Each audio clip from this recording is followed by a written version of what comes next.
If it is a drop. Hey, Cincinnati, this is for you.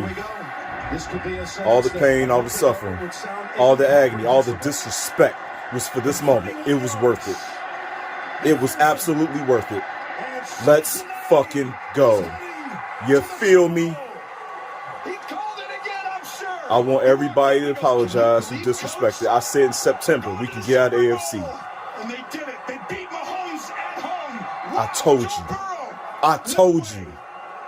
I told you.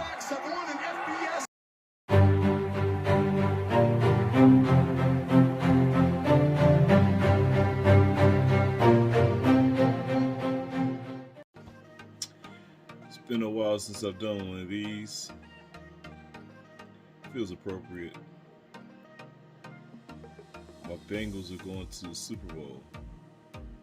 The Cincinnati Bengals are AFC champions.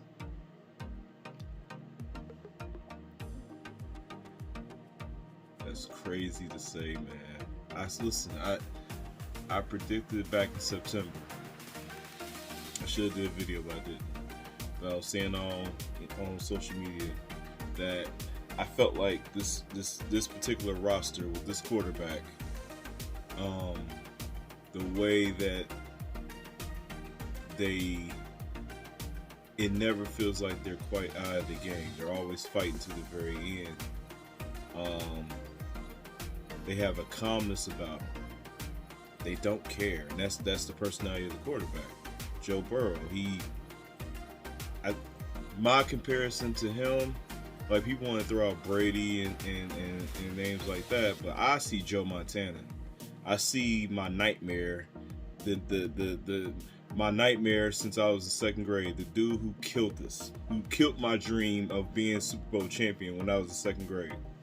I see Joe Montana, like the same demeanor, just doesn't get rattled. Awful, disrespectful, but not the best O-line. Coming off of a destroyed knee. And I watched that situation with Carson Palmer, a decade ago, or however long ago it was. That was 05, so 06, 07 season when he came back. And we in 2022, so it's a long time ago. I don't know the math. But, and how ginger he was with planting that front foot, for obvious reasons. This dude is different, man. He's just different. And it's made a world of difference, man.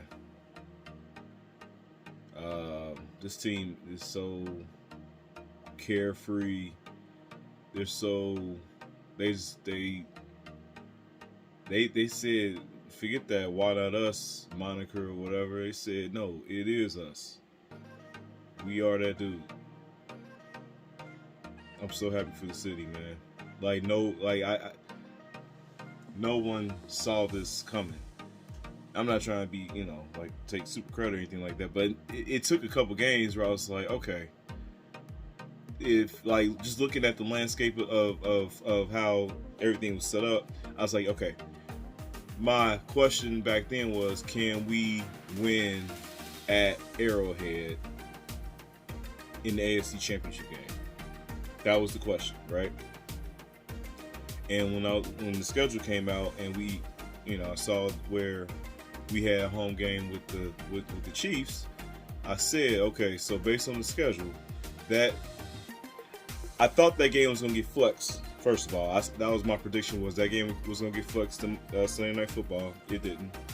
But I said that game is going to determine if we get into the playoffs or not. End up just determining us being, AFC North champions. But still, we could have, messed around and not got in the following week if we didn't win. It's incredible, man. And then to actually win the game in damn near the exact same manner as we did earlier in the month at home against this team, but this time in their house, the loudest stadium, if not in sports, on American soil, one of, right? And they were motivated because of all the talk from the comments that Burrow made back in October saying, college football stadiums are louder, right? There's more people. So those fans came in motivated, and they were loud. It came through the speakers. And they prepared all week. They had the sound going down at the stadium. You could hear they say if you was driving by the stadium, you could hear the crowd. That's how loud it was in preparation for today.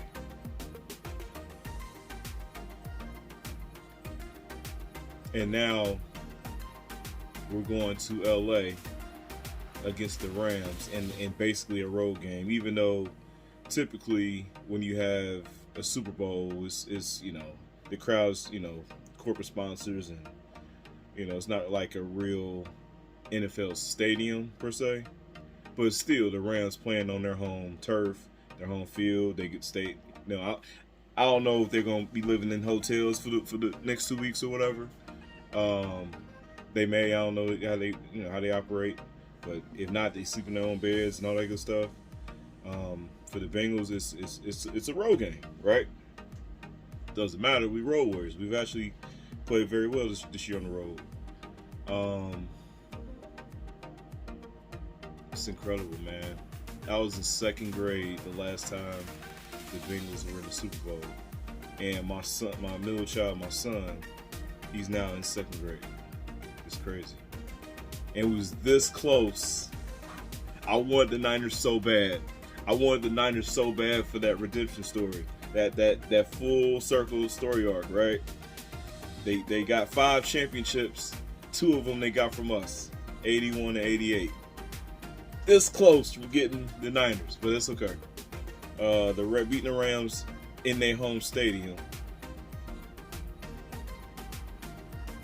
It's pretty dope. I can't wait. I'm so excited for the city. I'm happy for Mike. I'm happy for Mike Brown. All the, in a lot of cases, well deserved shit that he's taken over the decades. But to see him accept an AFC trophy at his advanced age, like the fact that he's alive to be able to witness this, even though I have my issues with Mike Brown, was just for the city, man. The city of Cincinnati desperately needed this. Needs this.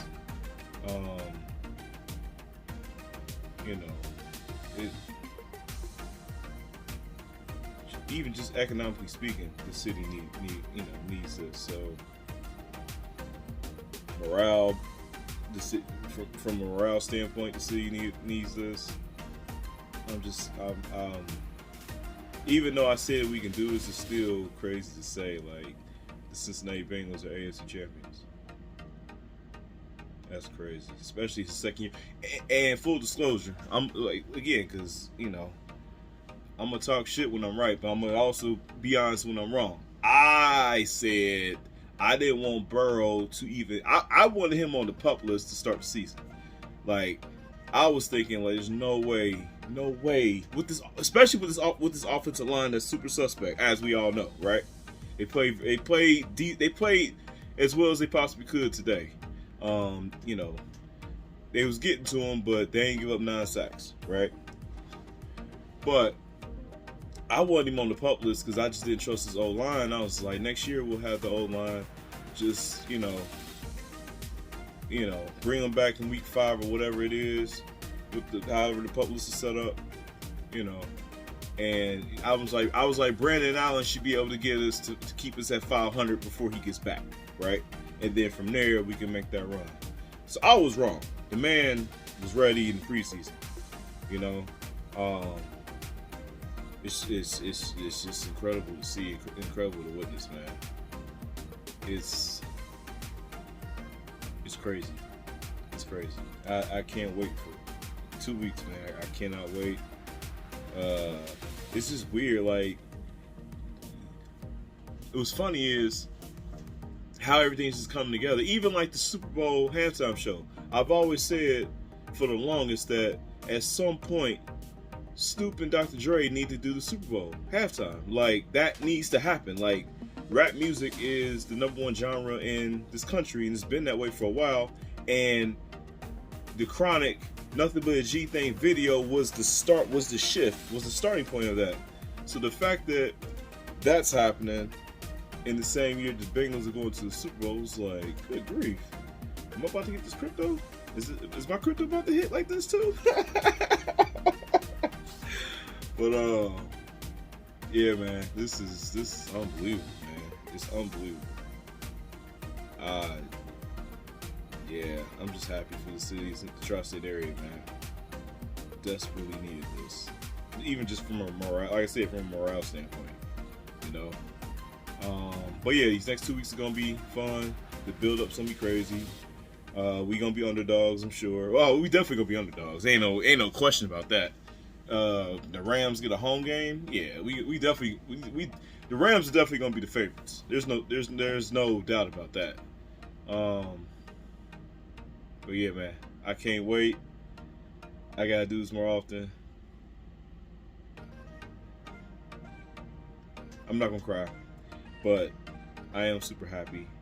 I'm about to go finish making some shirts, check on my wife. Kids are in bed.